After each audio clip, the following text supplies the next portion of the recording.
Mornings are coffee, podcasts, and a shared calendar that could qualify as our third spouse. I pay the mortgage, utilities, the predictable stuff. She handles groceries, dinners out, and vibes. We each have our own checking, with one joint for shared bills. I max the 401k like a rule-following golden retriever. She has an IRA she's optimizing, which I took to mean not my circus.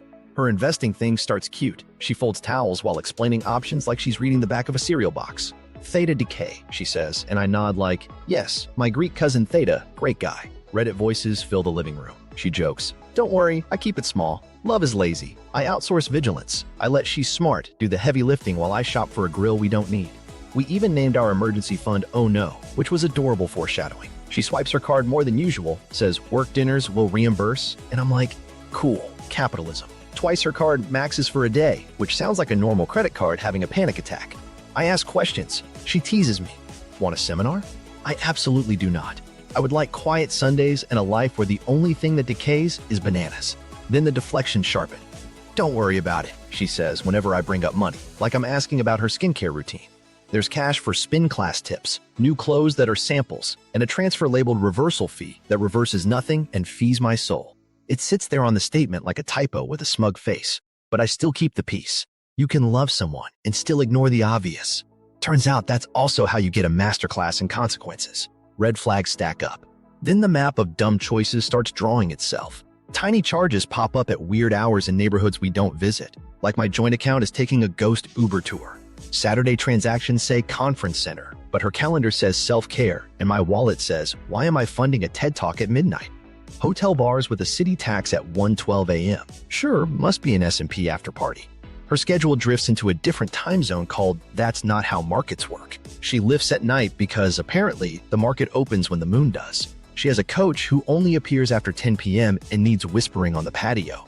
Her phone suddenly goes stealth mode, custom app icons, finance stuff buried in a folder named Wellness, previews off, face down like it's meditating. I ask if she's okay. She says she's pushing for a promotion, which I guess requires camouflage. Microcuts keep nicking me. She accidentally Venmos herself from our joint with a note like client dinner, and the amount matches a rideshare to a boutique hotel. I offer to tag it for taxes. She laughs too fast, calls it noise. Meanwhile, the Oh No fund stops growing and starts embodying its name. A bag appears with a logo that screams mortgage payment, and she waves last season on sale like a magic wand that only works on people who don't check receipts. Enter Nate from the gym. At first, he's a punchline. Nate says deadlifts are the only truth. Then he's a reason. She misses dinner to volunteer for his competition. She gets a hoodie for free. I find the $42 charge at a boutique athletic store that believes in extorting quads. My questions start wearing hard shoes. Does work reimburse this? She rolls her eyes. You're controlling. Control looks like a spreadsheet to me. I open one. She calls it paranoia. I close it because I still want to be liked in my own house. And then, couch, late, her phone dead. She's heading to a client showcase. 10 minutes later, my phone buzzes. 6 digits. Big name broker I know from commercials. Where actors in beige sweaters retire on cliffs. New device login. 60 seconds. The masked email looks like her shopping alias. My hands go ice cold but steady. This is not my account. This is my number being used like a skeleton key. I let the code die because self-respect occasionally wakes up. I scroll my messages, no other broker codes. I search email. Buried newsletters and one security alert from weeks ago routed to promotions like a hostage. It references her secret work to email, which is such a villain origin story of an address I can't even. Two-factor authentication does not accidentally marry my phone. Someone added me on purpose. Spoiler, that someone is the person who told me, trust me to translate. I check our bank portal. Small round transfers to an LLC I don't recognize at 3:07 p.m. like it's clocking out early.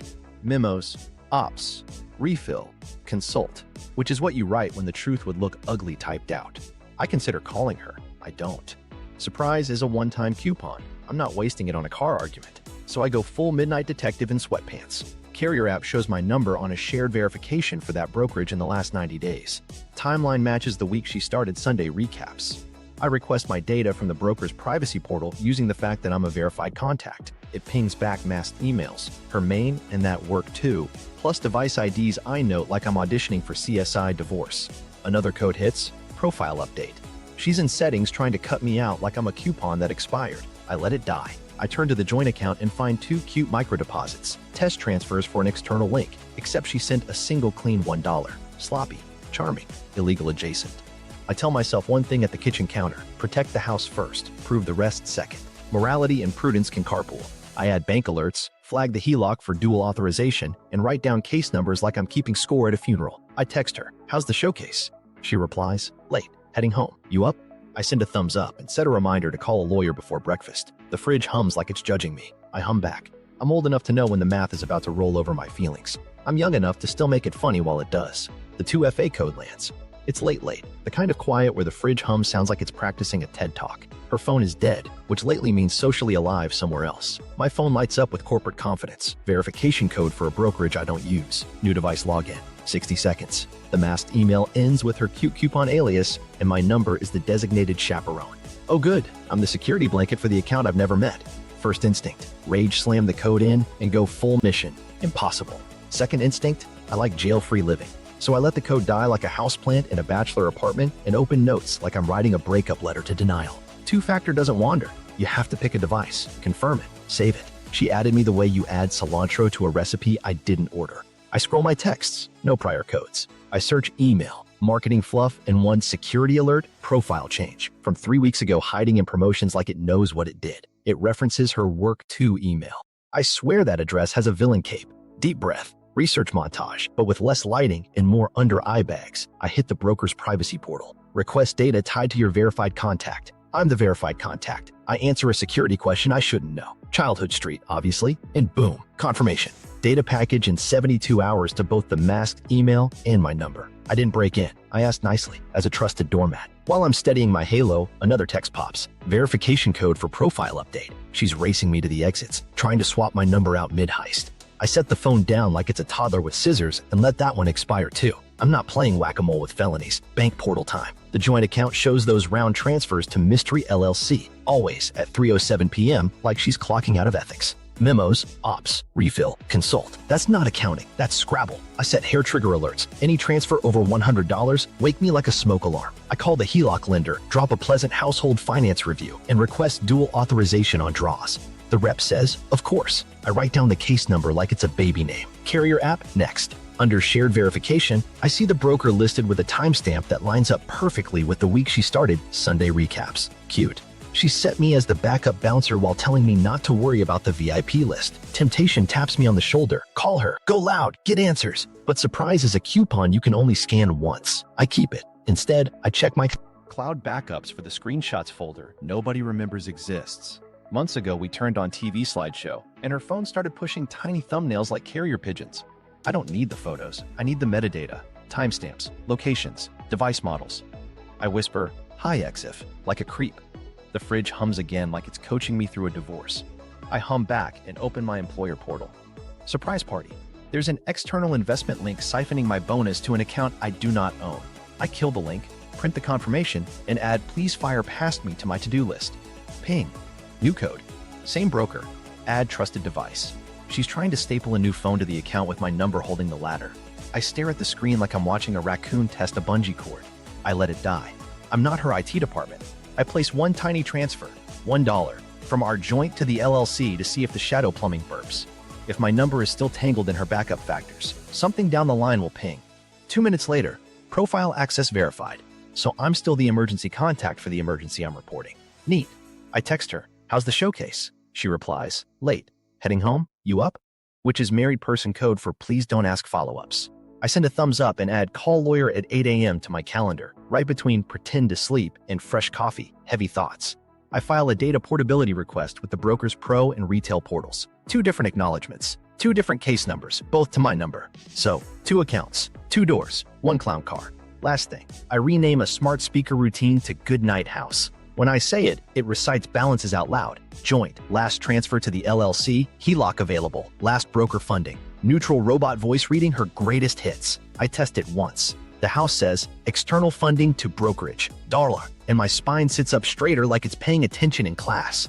I lock my phone, sip water, and let the quiet be loud. I didn't touch her login. I didn't guess a password. I followed the crumbs she sprinkled on my number like glitter. Tomorrow, we're gonna see if the house likes bedtime stories. Digital paper trail. Morning hits like a spreadsheet. Coffee so strong it files taxes on its own. And me at the table building a conspiracy board that looks like Pinterest for accountants. Step 1. Ask the broker for everything they legally owe my very verified phone number. Their portal flashes masked emails. Hers and the supervillain work too, and 2 device IDs that read like robot VINs. I copy them into notes with the confidence of a man who once assembled an IKEA dresser upside down and still used it. I dump our joint statements into CSV and sort by descriptor. Hello, Mystery LLC, $400, $800, $1,200. Round numbers like she's buying money in bulk. Always midweek at 3:07 p.m. because ethics clocks out early. Memos say ops, refill, consult, which is accountant for mind your business. I cross-check her calendar. On those days, she has strategy, recap, or my favorite, lift with coach, because nothing says diversification like biceps. Password patterns aren't hacking. They're personality quizzes she failed publicly. She does the classics, I to 1, A to at, E to 3, exclamation when stressed. I'm not logging in. I'm just mapping the skeleton of her security, so when a compliance person asks how, I can say vibes and math. 2 emails land. Data portability acknowledgments from retail and pro. Different case numbers, different footers, same brand. 2 accounts, 2 suitcases, 1 getaway car. I take a victory sip and spill it, which feels thematically correct. I pull the HELOC history. We supposedly don't touch it. The ledger says otherwise. Down 10 grand 2 months ago, then back up, then down 7. Teller assisted at a branch across town. The draw slip last 4 matches her license. I email the bank. Please send me the wet ink selfies. They reply with a polite sure and an even more polite yikes in tone only. Her cloud backup thumbnails are my favorite trader. We turned on the living room slideshow months ago, and the phone has been yeeting little screenshots into the sky ever since. I don't open them. I extract EXIF like a dad pulling batteries. Device model matches one of the trusted devices the broker texted me about last night. The other model is the tablet she returned. Sure. To whom? The Museum of Lies?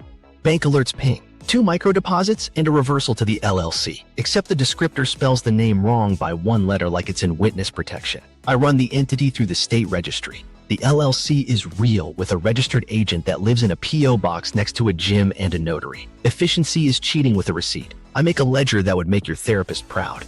Columns, ride shares, hotels, conference centers, ATM withdrawals, boutique athletic stores, bar tabs that think they're tasting. Menus, rows, dates, arrows, joint to LLC, LLC to broker via white label processor that also shows up on her personal card as pro account funding. She's laundering IOUs through branding. I check my employer portal again because I enjoy pain. There it is. External investment, pulling my bonus into friend zone capital. I reverse it, print the PDF, and write on top, I am a clown, do not feed. Then the privacy dump starts dripping in. Boring stuff first. Marketing preferences, device approvals, IP logs. I read headers like a gossip. IPs resolved to our house, her office, and a cell tower near a hotel bar we've never stayed at, but my debit card would recognize in a lineup. I line timestamps against bank moves, funding at spin, withdrawals at strategy. If the market opened at 10 p.m., CNBC would be drunk. And then the spicy folder, attachments. She used trade notes like a diary for people who love graphs. N8, free 10p res, same table. Knife emoji, wine glass. Coach says roll. It's not options lingo, it's concierge. A hotel PDF with 2 keys prepared. Room service with handwriting that does a pretty good impression of hers, and a note for Nate. Ma'am, what is your ticker for shame? I take a lap around the kitchen island because cardio is important when your heart drops out of your body. Back to the chair. I cross-check Nate's gym team schedule on Instagram. Dates line up with her conferences like teeth on a zipper. His black cap with the stitched end shows up in lobby videos. The same cap is visible, backwards, in one of her bar mirror thumbnails. Same scuff. You can't buy scuffs in bulk. Carrier portal time. Call logs show late-night minutes to a number labeled coach in her contact export. Cross-search on LinkedIn. Hello, Nate, private coach, supplement shill, wristwatch enthusiast. 2 of her screenshots catch her wrist with a tiny scratch near the crown. Match. I hate that I'm good at this. The total creeps up as I tally months. $300,412.77 routed through accounts, plus HELOC detours and my bonus joyride. Some transactions are test balloons, some are shoulder checks. Others are, you won't notice because I threw you a kiss first. I call my attorney and read him the table of contents to my nightmare. He says words like preserve and provenance and do not log in. I say, I'm allergic to orange jumpsuits. He says, good, keep that energy. So I keep it boring and lethal. Screenshots exported with hashes.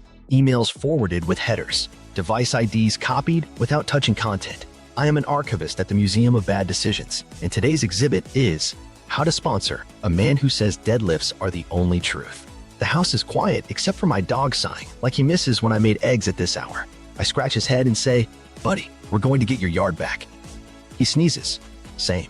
The last thing I add to the ledger is a column called intent, which is mostly just little emojis at first. Knife. Flexed arm. Wine. By the time I finish, it's a sentence. You didn't lose money, you bought weekends. I sit back, sip cold coffee, and realize I'm not angry anymore. I'm efficient. The opposite of panic isn't calm, it's process. And I'm about to process the living daylights out of this. The affair connects. The privacy dump finishes downloading like a slow confession, and tucked inside are the attachments she didn't realize were booby-trapped. Trade confirmations with little notes to self, except her notes are less, "buy the dip," and more, "buy the dip," and the bartender. First one I open, N8, free 10p res, same table. Knife emoji, wine glass, no ticker unless N8 is trading under NASDAQ, clown. I paste the reservation code into email search. Boom, your experience awaits, sent to her villain email. The PDF says, 2 keys prepared. Room service bills with handwriting that looks like her signature if her pen had a conscience. Twice the note says, for Nate. I whisper, who orders burgers to the room like a fugitive? Then I realize I'm talking to a screenshot, which is how you know I'm spiraling with panache. I cross-check dates with Nate's gym Instagram. Their competition calendar is louder than a pre-workout ad. Denver, Austin, our city. Her conferences line up with his weigh-ins like a synchronized lie. There's a video of him in a hotel lobby wearing that black cap with the stitched in. In her bar mirror thumbnail from the same weekend, that same cap appears backward with the same scuff. You cannot order matching scuffs on Amazon Prime, Carrier Portal, call logs. Late night marathons with Coach, which the LinkedIn number confirms is in fact Captain Deadlift. His profile says private coach, brand partner, affiliate link hustler. In 2 of her screenshots, a wrist slides into frame. Same watch, same tiny scratch near the crown. That watch is practically my co-counsel. I open her rewards dashboard because if I'm in pain, I want points. Spikes match hotel stays and airfare. 1 redemption, companion. Upgrade. I lean back and say to the ceiling, "You upgraded the companion? With what? My bonus?" The ceiling does not respond, which feels like discrimination. Then I hit the folder labeled Notes. She used it like a vision board for bad planning. Snips of texts. Roll the room to Sunday. Coach wants to stay. Tickets comped. I'll reimburse you when the check clears. The knife emoji again. I realize her entire emoji keyboard is a confession booth. The flexed arm is basically a subpoena. Pause for a micro moment of honesty. I wanted it to be dinners. Just too many tapas. Something I could be petty about and then forgive someday in a therapy office with tissues that smell expensive. Instead, I'm looking at a paper trail of "we're a team," and my money is the mascot. I scroll back to the pro account notes, and tucked between ticker symbols is N comp ticks, N8, free 10p. She literally journaled her date nights in a brokerage platform. Who scrapbooks inside a trade blotter? At this point, I'm torn between rage and writing her a UX suggestion. Okay, we're past denial. Now I'm on the highway called leverage. I call my attorney, lay out the nacho platter of evidence, and he says, "You're building intent." I say, "I'm building a museum." He says, "Preserve metadata." I say, "I've got hashes like a diner." He does not laugh, but I do, because I've become the kind of man who makes chain of custody jokes before breakfast. Back to cross-referencing. Her client showcase nights match his finals to the minute. On her calendar, she puts a heart next to me time, don't wait up. On his stories, he posts a steak with sponsors. Sir, which sponsor? Me? The joint account? The HELOC? Pick a logo. I find the hotel's email footer, click through to manage reservation, and it politely tells me I need the last name. I already have it because LinkedIn gave me his government. I type it. Access denied. Fine. I take the confirmation PDF and run OCR. It coughs up the last 4 of her card. Same last 4 from the pro account funding screen. That, ladies and gentlemen, is the circle of strife. I stop and try one more self-delusion.